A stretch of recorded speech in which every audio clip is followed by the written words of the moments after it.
What is praise and worship?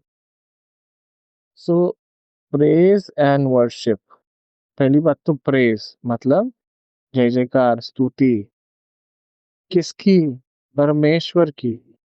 परमेश्वर पिता, प्रभु यीशु मसीह, पवित्र आत्मा, इन तीनों की स्तुति, प्रशंसा, जय जयकार, महिमा इज कॉल्ड प्रेज, स्तुति। What is worship? आराधना। आराधना में हम धन्यवाद देते हैं, हम उनसे बातें करते हैं, उनसे प्रार्थना करते हैं गानों के माध्यम से। आराधना में हम उन्हें ऊंचा उठाते हैं, उनके नाम को धन्य कहते हैं, उनके नाम को पवित्र कहते हैं, उनसे विनतियां भी करते हैं और उनके नाम की आराधना, उनके नाम की प्रशंसा, बढ़ाई, महिमा भी करते हैं। किसकी? परमेश्वर की।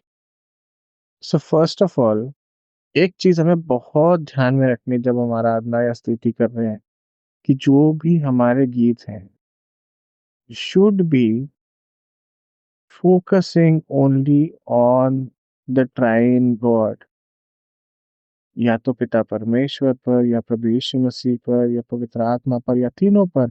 But our songs should be focusing only on them. या तो उनकी बढ़ाई करो, या उनसे विनती करो, या फिर दुनिया वालों के सामने एज अ टेस्टिमनी उन गीतों को गाओ। फॉर एग्जाम्पल, जब हम स्तुति कर रहे हैं, प्रशंसा कर रहे हैं, बढ़ाई कर रहे हैं, स्तुति के गीत कैसे होने चाहिए? ठीक है, I will give you one example. ओ सारे जग का तू बादशाह, तेरी हुकूमत है, तेरी शान है, इकलौता तू मेमना, जो है सिंहासन पर बैठा। जय जयकार, जय जयकार, यीशु मसीह की जय जयकार। This song is telling, talking to God, मतलब प्रभु यीशु मसीह से बात कर रहा है गाना। उनसे कह रहा है, प्रभु यीशु मसीह आप सारे जग के बादशाह हैं, आप इकलौते मेमने हैं जो सिंहासन पर बैठे हैं। बाकी सारे मेमने तो बलिदान हो गए और वो अभी रहे नहीं, पर आप बलिदान हुए, आप फिर से जी उठे और आप वहां सिंहासन पर बैठे हैं। यीशु मसीह आपकी जय जयकार, आपकी बड़ाई, आपकी प्रशंसा, आपकी महिमा। सी, आई टोल्ड यू, या तो जो हमारे गीत हैं वो उनसे बात करने चाहिए, या फिर वो बात करने चाहिए सामने किसी और से। लेकिन जब किसी और से भी बात कर रहे हैं ना, then it should not be just, मतलब भावनाओं पर आधारित कुछ बातें नहीं होनी चाहिए इन गानों में। I will not give examples of such songs, but I will want you to use your wisdom to decide कि कौन से गीत परमेश्वर के बारे में लोगों से बात कर रहे हैं और कौन से गीत सिर्फ अपनी भावनाएं व्यक्त कर रहे हैं या अपने आप को ऊंचा उठा रहे हैं। अपने आप को ऊंचा उठाना है तो भाई आप प्रेज एंड वर्शिप नहीं कर रहे हो, आप परफॉर्मेंस कर रहे हो।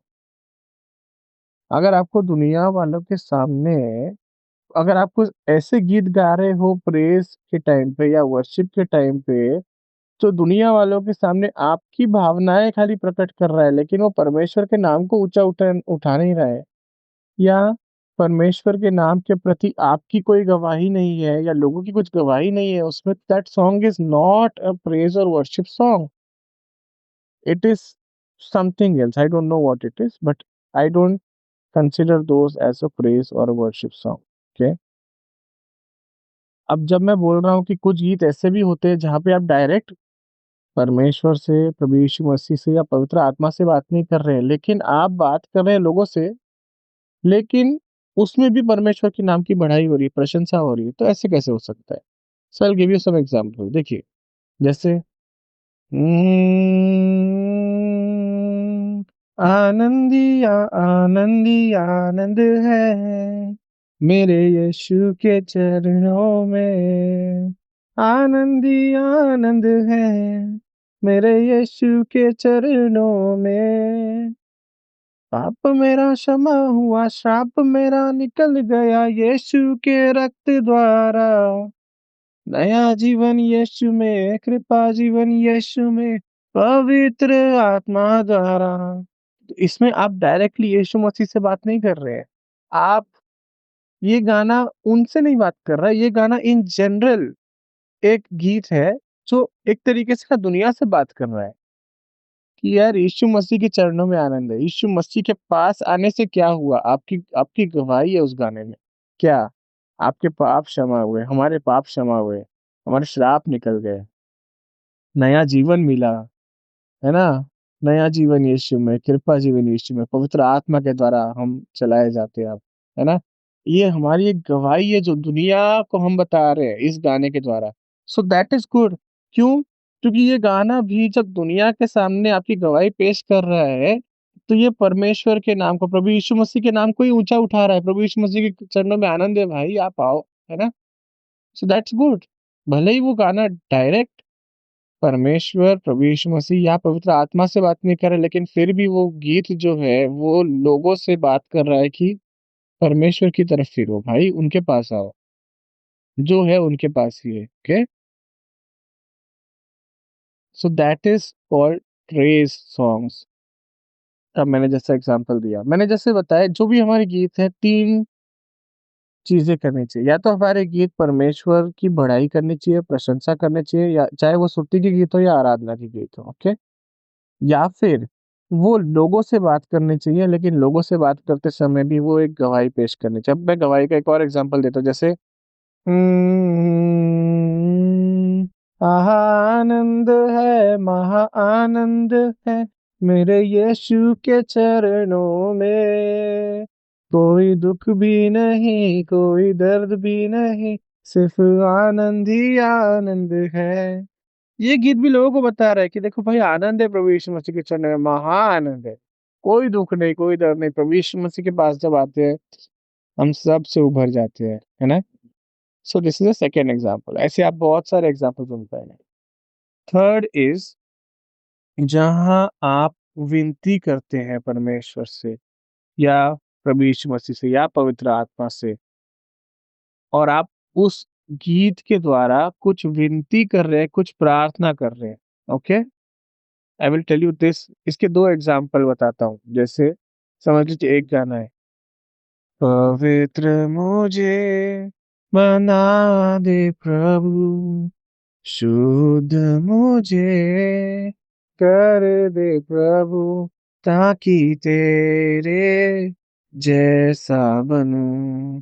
शरीर की अभिलाषाओं पर, शैतान की सारी बातों पर विजय मैं पाऊँ, जय मैं पाऊँ, ताकि तेरे जैसा दिखूँ। है ना? इसमें हम प्रभु यीशु मसीह से कह रहे हैं, परमेश्वर से कह रहे हैं, पवित्र आत्मा से कह रहे हैं कि आप हमें अपने जैसा बनाइए। हमें शरीर की अभिलाषाओं से जय पाने में सहायता करिए। होने दीजिए हम आपकी तरह बनने पाएँ, हमारा स्वभाव आपकी तरह बनने पाए, राइट? सेकंड, एक और विनती का एग्ज़ाम्पल आपको जैसे मेरी और प्यास तू बढ़ा, तेरी मधुर वाणी के लिए,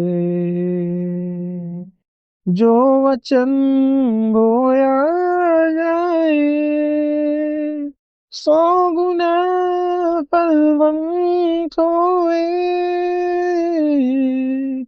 मेरी आत्म में नजर खुल जाए, बस तुझको महिमा मिले। So this is third type of song जहाँ हम, मतलब this is a way of praying to God. हम स्तुति और आराधना करते समय, ये मोस्टली मैंने आराधना के गीतों में देखा है कि आराधना के गीतों में ना प्रार्थना रहती है। कई बार हम आराधना के गीत में हमारी प्रार्थना छुपी रहती है और उस गीत के द्वारा हम परमेश्वर से कुछ प्रार्थना करते हैं कि परमेश्वर हमारी प्यास बढ़ाइए, कि हम आपकी मधुर वाणी को, मतलब आपके वचन को सुनने के लिए, आपकी वाणी को सुनने के लिए और प्यासे बनने पाएँ। जो वचन आपका बोया जाएगा ना, वो 100 गुना फलवंत होने पाए, हमारी आत्मिक नज़र खुलने पाए और हम आपकी तरह बनने पाएँ। ये हम प्रार्थना कर रहे हैं उस गीत के द्वारा। So we are using that song to pray. So this is a third type of example जो मैं आपको बताना चाहता हूँ। सो दिस शॉर्ट टीचिंग से मैं आपको बस ये बताना चाहता हूँ कि जितना मैंने सीखा है आज तक, वो मैं आपको इस सार उसका एक समरी आपको इस शॉर्ट प्रीचिंग में दे रहा हूँ कि शॉर्ट मैसेज, शॉर्ट वीडियो कि प्रेज या वर्शिप के गीत जो हैं, दे शुड, उनके लिरिक्स पे बहुत ज़्यादा ध्यान दिया करिए। ट्यून, उनका इंस्ट्रूमेंट कैसा बजा है, उसका लीड कैसा बज रहा है, उसका क्या इफ़ेक्ट आ रहा है, सब साइड में, सब सेकेंडरी। प्राइमरी है उसके लिरिक्स क्या है, ओके? क्या वो लिरिक्स परमेश्वर से बात कर रहे हैं? क्या वो प्रभु यीशु मसीह से बात कर रहे हैं? क्या पवित्र आत्मा से बात कर रहे हैं? या क्या लोगों से बात करते समय भी वो इन तीनों में से किसी की बढ़ाई कर रहे हैं, या उनके बारे में गवाही दे रहे हैं, या उनके नाम को ऊँचा उठा रहे हैं? तो तब भी कंसीडर पे कर सकते हैं, ओके? ओके? एंड जब उनसे बात कर रहे हैं तो उनकी बढ़ाई करनी है, उनकी प्रशंसा कर रहा है वो गीत, या उनसे प्रार्थना कर रहा है वो गीत, या फिर लोगों से बात करते समय वो उनके नाम को ऊँचा उठा रहा है ना? ये 3 टाइप के सॉन्ग गीत हो सकते हैं।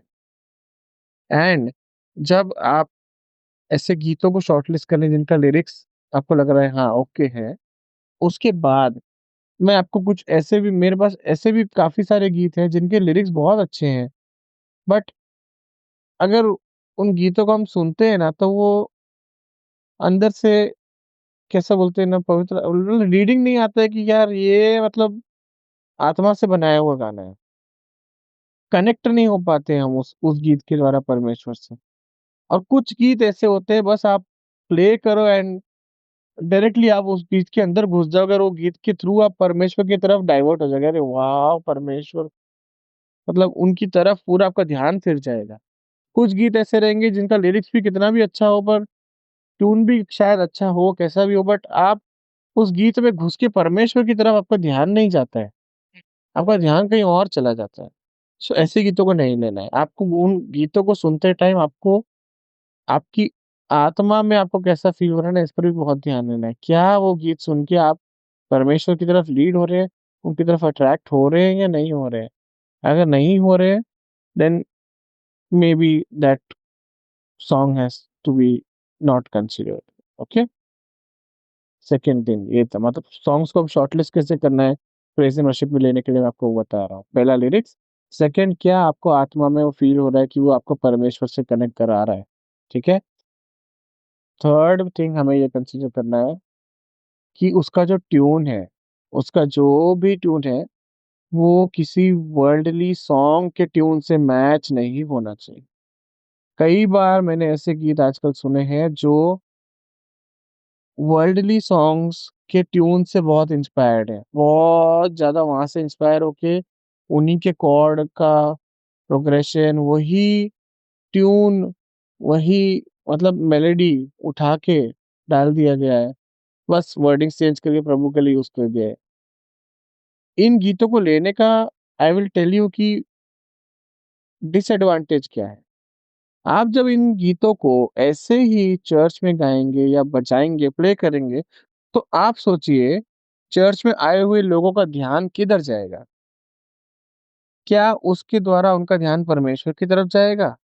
या उन बीट्स के द्वारा और उस ट्यून के द्वारा उनका ध्यान जाएगा उस दुनिया के गाने की तरफ, और उसके द्वारा उस गाने के अंदर घुस जाएँगे, उस पिक्चर की उनको याद आ जाएगी, और फिर उसके अंदर क्या कैसे डांस स्टेप्स थे, कौन एक्टर था, कौन एक्ट्रेस थे, वो सब वहाँ घुस जाएँगे उधर। आप समझ रहे हो? आपको बस इतना ध्यान देना है। 3 चीज़, ये 3 चीज़ जो मैंने बताया, लिरिक्स, ट्यून एंड देन आत्मा में कैसा फ़ील हो रहा है। सबसे ज़्यादा इम्पोर्टेंट आपको आत्मा में कैसा फ़ील हो रहा है।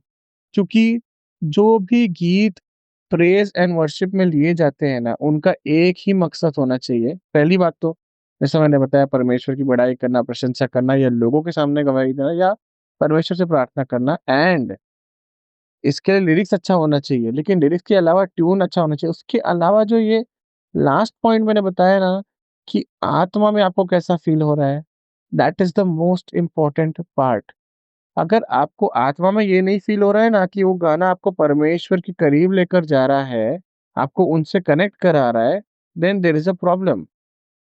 क्योंकि अगर वो गान अगर चु कोई भी प्रेज़ एंड वर्शिप के गीत होते हैं ना, वो उनका मकसद यही होना चाहिए कि हमें वो परमेश्वर से कनेक्ट कराए, ठीक है? परमेश्वर के और करीब हमें ले जाना चाहिए वो गाना, क्योंकि हम प्रेज़ एंड वर्शिप इसलिए कर रहे हैं, ताकि हम परमेश्वर के और करीब पहुँचने पाएँ, ठीक है? It is not just about singing and enjoyment. Praise के गीत हम एन्जॉय करते हैं, आई नो, बट वर्शिप के गीत specially, those are to go closer to God. जब आप वर्शिप के गीत गाते हैं ना, आप उन गीतों के वर्डिंग्स के थ्रू परमेश्वर के साथ बात करते हैं। उन गीतों के वर्ड्स आप सिर्फ़ गाते नहीं हैं, आपको गाना नहीं है, आप ऐसे ऐसे के भी कुछ गीत होते हैं जब आप उनको सुनेंगे और आपके दिमाग में अंदर जाएँगे एंड आप बोलेंगे वॉव! ये गीत कितना गहरा है, ठीक है? एंड उस गीत में आप खो जाएँगे और उस गीत के थ्रू आप जब उसको गाएँगे तो आप उसके थ्रू परमेश्वर से कनेक्ट हो जाएँगे। सो ऐसे गीतों को लेना है, ताकि जब आप ऐसे गीतों को कलीसिया में समझो आपको अगर कुछ गीतों को चर्च के साथ सामने प्रेज़ एंड वर्शिप लीड करने का मौका मिले, तो अगर जब आप इन गीतों को गाएँगे, जो इन सारे पैरामीटर्स को मैच करता है ना, तो आप ये सोचिए कि ऐसे स्तुति के गीत या ऐसी आराधना के गीत जब आप लेंगे, तो उनका ध्यान कहाँ जाएगा? उनका ध्यान ना जाएगा आप पर, ना जो लीड कर रहा है उन पर, ना ध्यान जाएगा पीछे जो इंस्ट्रूमेंट बजा रहे हैं उन पर, ना ही उनके आजू-बाजू वाले पर, ना ही कहीं और। वो अपनी आँखें जब बंद करेंगे और जब इन गीतों को गाएँगे, तो इनका ध्यान सिर्फ़ और सिर्फ़ परमेश्वर की तरफ जाएगा। परमेश्वर, प्रभु यीशु मसीह, पवित्र आत्मा इनकी तरफ ही जाएगा उनका ध्यान। चाहे स्तुति के गीत भी हों, तो जब जय-जयकार की हो रही है या दुनिया से ये गीत बात कर रहे हैं कि हमारा यीशु ऐसा है, हमारे परमेश्वर ऐसे हैं, तब भी उनका ध्यान परमेश्वर की तरफ या यीशु मसीह की तरफ ही जाएगा। भले ही स्तुति के गीत हों, ध्यान उनका परमेश्वर की तरफ ही जाना चाहिए, वो त्रिएक परमेश्वर की तरफ। सबसे इम्पोर्टेंट बात हर स्तुति और आराधना के गीत का यही है कि उनका ध्यान जाना चाहिए परमेश्वर की तरफ। उनका ध्यान अगर जा रहा है खुद की तरफ ना, आई टेल यू उस गीत को इग्नोर मत। बिल्कुल उस गीत से दूर रहो। You should not consider that song at all. Okay? I will tell you one last example of एक गहरा गीत क्या होता है। ओके? जब एक गहरे गीत की मैं बात कर रहा हूँ ना, मैं अब भी एक एग्जांपल आपको देता हूँ। देखिए एक गाना है शेल्डन वगैरह जी का।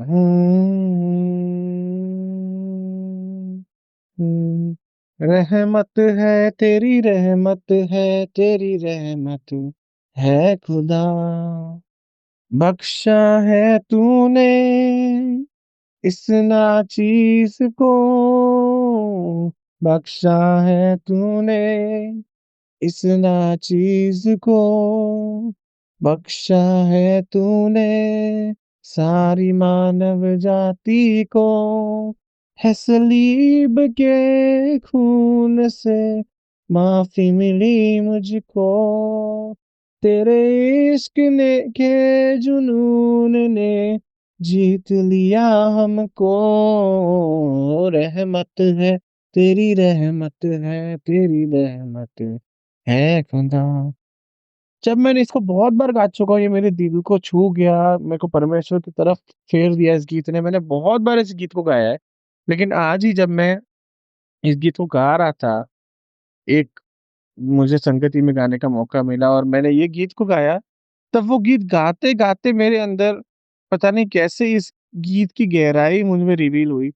आई बिलीव कि ये पवित्र आत्मा ने किया है कि ये गीत जो है सुनने में जो लिरिक्स है ना और जो ऊपर-ऊपर से दिख रहा है उससे काफ़ी गहरा है। ज़रा इस पे मनन करवाया मैं गाते-गाते कि बख्शा है तूने इस नाचीज़ को, बख्शा है तूने सारे मानव जाति को, मतलब बख्शा है आपने मुझे, बख्शा है सारे मानव जाति को, पर कैसे बख्शा है? है सलीब के खून से माफ़ी मिली हमको। मतलब आपने जो अपना बलिदान दिया प्रभु यीशु मसीह उस क्रूस पर, उसके उस खून से, आपके उस बलिदान से हम सभी को माफ़ी मिली है, जिसकी वज़ह से हम बख्शे गए हैं, वरना हम नरक की आग के योग्य थे। एंड सलीब के खून से माफ़ी मिली हमको, तेरे इश्क के जुनून ने जीत लिया हमको। मतलब आपका जो इश्क है, आपका जो प्यार था हमारे लिए, आपका वो जो जुनूनी प्यार था जिसकी वजह से आप स्वर्ग छोड़ के हमारे लिए इस धरती पर आए, आपने सलीब पर हमारे लिए जान दी, आपने अपना खून बहाया। प्रभु यीशु मसीह धन्यवाद, उसके द्वारा हम बख्शे गए हैं। सो ये गीत हमें इतनी गहराई से हम प्रभु यीशु मसीह से बात कर लेते हैं सिर्फ 2-4 लाइनों के द्वारा। आप सोचिए इतना गहरा मैसेज है इसके अंदर, ये पूरा गॉस्पेल है अपने आप में ये 4 लाइन, इतना गहरा है ये लाइन।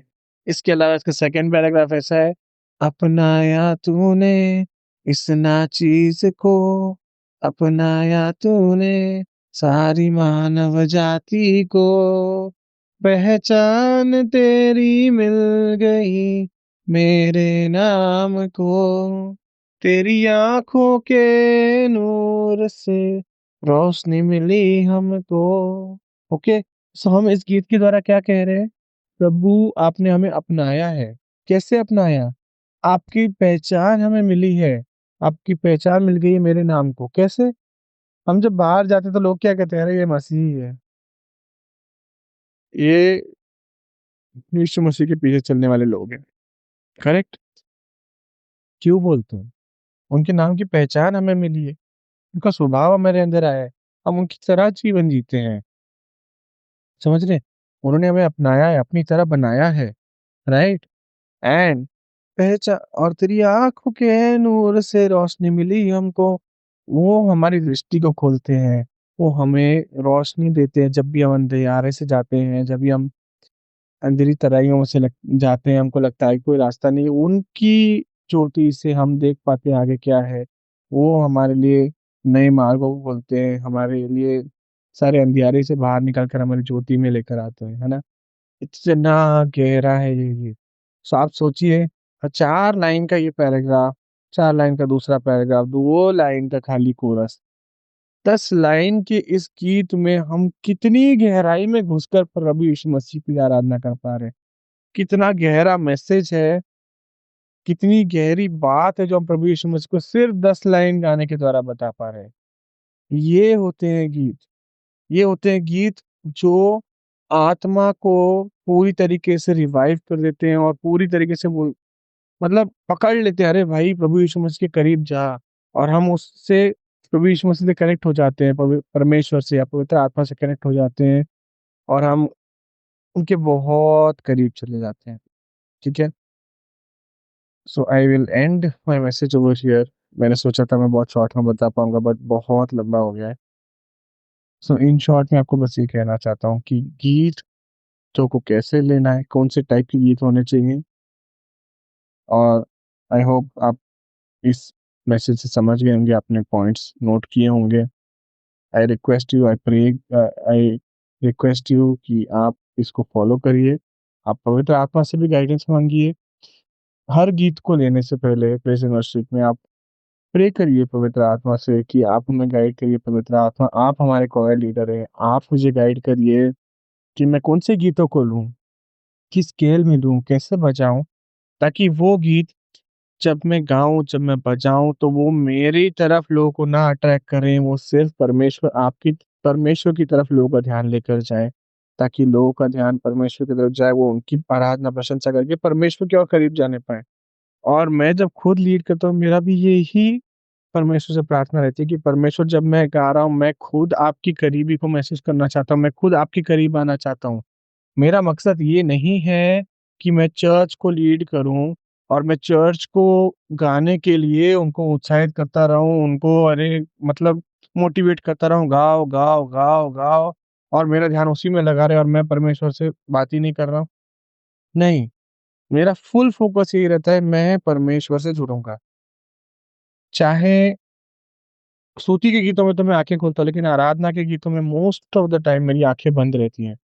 आई डोंट केयर कि सामने वाला क्या देख रहा है, वो गा रहा है, नहीं गा रहा है, बैठ रहा है, यहाँ वहाँ देख रहा है, मेरा ध्यान नहीं जाता है। एंड आई डोंट केयर, क्योंकि मैं आराधना के गीतों को स्टार्ट करने से पहले ही कहता हूँ, प्रेज़ एंड वर्शिप स्टार्ट करने से पहले ही कहता हूँ कि हम जो भी कर रहे हैं परमेश्वर के लिए कर रहे हैं, आपका ध्यान उधर रहना चाहिए, यहाँ नहीं रहना चाहिए। उसके बाद भी अगर लोग कुछ भी कर रहे हैं, तो मैं उनकी वजह से अपनी उस प्रेज़ एंड वर्शिप को, जिसके द्वारा मैं परमेश्वर के करीब जा सकता हूँ, मैं उस लम्हे को नहीं बिगाड़ता। मैं उस करीबी को नहीं खोता। And I will tell you one secret कि ये मुझे एक बहुत अच्छे आराधक ने बताया था कि आराधना में और स्तुति में आप कलीसिया को परमेश्वर के करीब तब ले जा पाओगे, जब आप खुद आराधना करते-करते परमेश्वर के करीब जाओ, ओके? जब आप आराधना करते-करते परमेश्वर से कनेक्ट हो जाओगे, तो कलीसिया अपने आप ऑटोमैटिकली परमेश्वर से कनेक्ट हो जाएगी। तो एक सिंपल सीक्रेट ये है, अगर आप चाहते हैं कि आप अगर जब कलीसिया में स्तुति आराधना कर रहे हैं, उस समय आप और आप पूरी कलीसिया परमेश्वर से कनेक्ट होने पाए, तो आप सिर्फ़ इतना ध्यान रखो, आप कैसे परमेश्वर से कनेक्ट होगे, ठीक है? और आपका जब मैं मानता हूँ कि हम जब लीड करते हैं, तो हमें चर्च को भी लीड करना है, ऐसा नहीं कि हम अपना गाते रहें और चर्च डिस्कनेक्ट हो जाए। तो उसमें खाली आपको इतना ध्यान देना है कि जब पैराग्राफ्स चेंज हो रहे हैं, तो अ, हमें बस नेक्स्ट पैराग्राफ की फर्स्ट लाइन के बारे में थोड़ा हिंट दे देना है। जैसे तेरी रहमत है खुदा, अपनाया तूने, अपनाया तूने। इस तो ऐसा हिंट दे देना है, ताकि सामने वाले को आँखें खोलने की ज़रूरत ही नहीं पड़े ये देखने के लिए कि सामने वाला अभी कौन-सा लाइन लेने वाला है। आपको इतना ध्यान देना है कि अगर आप आराधना में घुस गए हैं, तो आपकी भी आँखें बंद रहें और आप इतना ध्यान रखिए कि सामने जो कांग्रीगेशन में है, जो आपको फ़ॉलो कर रहे हैं, उनकी भी आँखें उनको खोलनी ही ना पड़े, किसी भी गाने के बीच में। अगर आप आराधना में घुस गए, एंड तक जब तक प्रेयर होके आमीन ना बोला जाए, तब तक उनको आँख खोलने की ज़रूरत ही ना पड़े। आपके गीत बैक टू बैक चलने चाहिए, नेक्स्ट पैराग्राफ का आप हिंट दे दीजिए, उनको पता चल जाए ये आने वाला लाइन, आँख ही ना खोले, वो घुस जाए, गाते रहे, गाते रहे, गाते रहे। अगर आपको रोकना भी है आराधना, तो जैसे ही ट्यून की स्केल चेंज करना है या बीट, अभी 4/4 बीट से 3/4 बीट वाला कोई आराधना लेना है या अलग स्केल पे है, तो आपको रोक के स्केल चेंज करना है, आप कर सकते हो। आराधना को जैसे ही रोकते हैं, आप कुछ न कुछ आँखें बंद करके परमेश्वर से प्रार्थना करते रहिए, पर और पिछले गीत को लेकर, जैसे रहमत है तेरी रहमत, परमेश्वर आपकी रहमत है। आपकी वजह से, आपकी रहमत की वजह से हम आपके और करीब आते हैं। आपको धन्यवाद करते हैं, आपने हमारे लिए अपना बलिदान दिया। आप हमारे लिए स्वर्ग छोड़कर आए, आपने हमको अपनाया, हमें बख्शा है, आपको धन्यवाद करते हैं प्रभु। धन्यवाद, धन्यवाद। बोलते-बोलते, प्रार्थना करते-करते, कलीसिया भी उस समय प्रार्थना करेगी। कलीसिया भी परमेश्वर से और जुड़ेगी उस समय। आप स्केल भी चेंज कर लीजिए और आप दूसरा गीत भी स्टार्ट कर लीजिए। आपका ध्यान ये रहना चाहिए, अगर आप आराधना में घुस गए हैं, आप कलीसिया को आराधना में लीड कर रहे हैं, स्पेशली आराधना में कलीसिया की आँखें खुलनी ही नहीं चाहिए। आप कलीसिया से उस समय बात मत करिए, जब आप आराधना में घुस गए हैं। अगर आपको कलीसिया से बात करना है, तो स्टार्टिंग में अगर आपने आराधना ली है, आराधना के बाद अगर आपने गैप लिया है और अभी आप स्तुति में घुसने वाले हैं, स्तुति में घुसने के पहले आपको जितना चर्च को एनकरेज करना है, जितना ताली बजवाना है, उनको एनकरेज करके, आप उनको बता के, आप स्तुति में लेकर जाइए। स्तुति में आप एक्शन सॉन्ग्स भी कर सकते हैं, आप उन्हें लीड कर सकते हैं कि आप एन्जॉय करिए, है ना? ताली बजाइए, नाचिए, गाइए। है ना? आपको जितनी बातें करनी है स्तुति में रोक के बीच में आपको चर्च से जितना बात करना है करिए, आप उनको बोलिए ये स्टेप करिए, वो स्टेप करिए, या आप ताली ऐसे बजाइए, आप डांस ऐसे करिए, अगला गीत आप लीजिए, जितना स्किल जो आपको करना है स्तुति में कर सकते हैं। जैसे ही स्तुति खत्म हुई, उनको बोलिए आँखें बंद करिए, परमेश्वर की तरफ जुड़ जाइए। आप परमेश्वर से प्रार्थना करिए, उनसे बातें करिए। अगर परमेश्वर उस लोग कलीसिया अगर जब आराधना में कनेक्ट हो गई प्रभु से, उसके बाद आप उनकी आँखें खुलवाइए मत, जब तक एंड ना हो जाए। सीधा प्रार्थना होगी, उसके बाद पास्टर आ जाएँगे, समझ लीजिए आपके आराधना के गीत चलते पास्टर आ जाएँगे कोई ना कोई, और फिर वो प्रार्थना करेंगे और पास्टर आमीन बोलेंगे, फिर कलीसिया की आँखें खुलने दीजिए। आपकी एक बार आराधना चालू हो जाए, तो कलीसिया को आराधना में डीप जाने दे दीजिए, घुसने दीजिए, परमेश्वर से कनेक्ट होने दीजिए। ओके? आई होप इस छोटे से शिक्षा के द्वारा जो भी मेरा एक्सपीरियंस है कि प्रेज़ एंड वर्शिप कैसी होनी चाहिए कलीसियाओं में, मैं आपको ये बताना चाहता था क्योंकि मेरा ये बर्डन है कि मैं चाहता हूँ मैं लोगों को जितना मैंने नोटिस किया है, जैसे मैं भी अभी सीख रहा हूँ, मैंने जो सीखा है मैं वो बस आप लोगों के साथ शेयर करना चाहता हूँ कि स्तुति और आराधना की कैसी जाती है, गीतों को कैसे लेना है, कौन-से गीतों को लेना है और कलीसिया को स्तुति आराधना में लीड कैसे करना है। आई होप मैं आपको कुछ ऐसी चीज़ें बता पाया होऊँगा जो शायद आपको नहीं पता होंगी और आप उसे फ़ॉलो करेंगे। प्रभु आपको बहुत आशीष दे। सभी को जय मसीह की।